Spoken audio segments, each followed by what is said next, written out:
Pour montrer son amour à Marthe et Marie, le Seigneur Jésus-Christ revint souvent à Béthanie.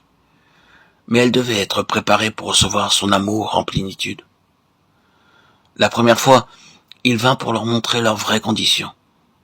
Si nous désirons réellement recevoir l'amour de Dieu pleinement, nous devons voir d'abord notre condition coupable et corrompue. Il n'y a rien de bon en nous, comme Paul l'atteste. Ce qui est bon, je le sais, n'habite pas en moi, c'est-à-dire dans ma chair. J'ai la volonté, mais non le pouvoir de faire le bien. Romains 7, 18.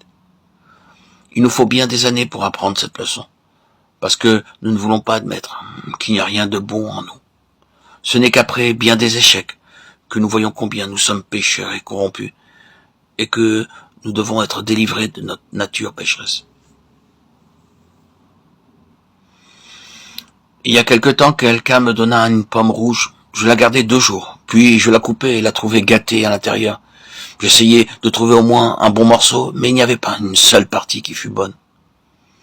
Elle paraissait très belle au dehors, mais elle était pourrie à l'intérieur. Je continuai à gratter avec un canif, mais il n'y avait rien de bon. Il en est de même pour nous. Extérieurement, nous paraissons bons, mais intérieurement, nous sommes pourris. C'est notre nature. Dieu a déclaré qu'il n'y a rien de bon dans notre chair.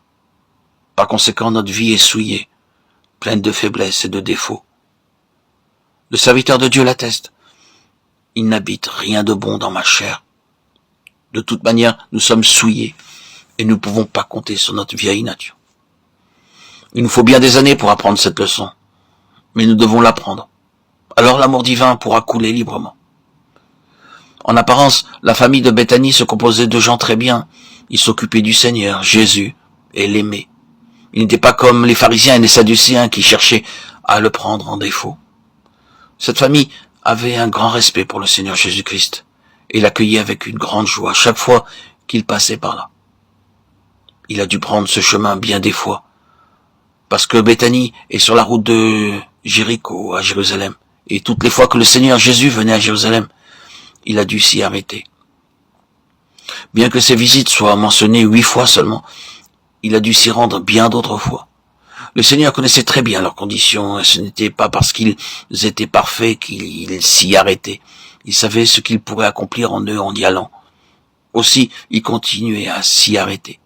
La première fois qu'il vint, c'était pour leur montrer leur vraie nature et leurs réelles conditions, car lui seul peut voir nos cœurs.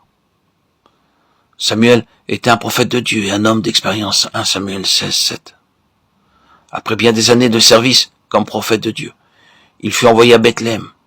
Dieu lui avait dit, j'ai rejeté Saül et je veux qu'un autre soit oint comme roi. Dieu n'a pas révélé d'avance à Samuel que David allait être roi à la place de Saül. Lorsque Samuel arriva à la maison d'Ishaï, Eliab, le fils aîné d'Ishaï, lui fut présenté. Il avait une belle apparence, un corps puissant. Il aurait été bon qu'il fût roi, à en juger par sa taille. Ses traits et son maintien. Tout était parfait en lui. Samuel l'examina attentivement, et voyant sa stature, sa prestance et sa grandeur, il se dit en lui-même, Eliab est certainement fait pour être roi. Ce doit être le choix de Dieu. Mais Dieu lui dit clairement, ne te laisse pas abuser par son visage. Je l'ai rejeté. C'est comme cela que les hommes sont souvent trompés. Aussi bon que nous paraissions, cela ne satisfera pas Dieu. Un homme peut avoir une haute opinion de nous parce que nous parlons bien, poliment et que nous paraissons humbles. Marthe et Marie appartenaient sans doute à une bonne famille. Lorsque le Seigneur Jésus vint dans leur maison, aussitôt Marthe commença à cuisiner de la nourriture et Marie vint aux pieds du Seigneur Jésus. Quelle belle famille! Très généreuse, gentille, aimante et très hospitalière, et par-dessus tout, une famille craignant Dieu. Mais le Seigneur Jésus avait vu quelque chose que personne d'autre ne pouvait voir. À moins qu'un homme ne devienne entièrement nouveau, il ne peut recevoir l'amour, la puissance et la grâce de Dieu. Dieu connaît les cœurs. Il ne s'attache pas à ce qui est extérieur. Et tendrement, patiemment, il les façonne, il les modèle, pour qu'ils deviennent parfaits. Telle est la volonté de Dieu. Tout doit venir de Dieu, et tout est de Dieu.